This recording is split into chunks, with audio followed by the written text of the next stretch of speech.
আসসালামু আলাইকুম ওয়া রাহমাতুল্লাহ। আপনারা দেখছেন সৈদি খেজুর গাছ। এই যে দেখেন অনেক সুন্দর ধরছে, আলহামদুলিল্লাহ ভালো। এই গাছটিতে সর্বমোট 60টি পাতা এসেছে।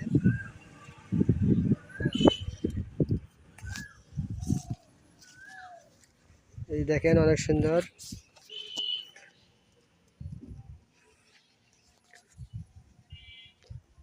গাছের ভিতরে শাখার চারাও আছে।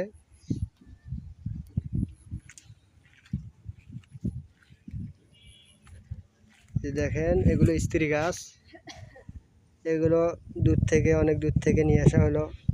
মাত্র 2 দিন হয়ে লাগাইছি আমরা।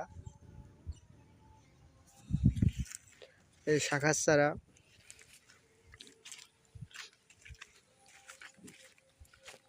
যে এগুলো তো খেজুর আছে, দূর থেকে আনার কারণে খেজুর ঘষা খেয়ে পড়ে গিয়েছে।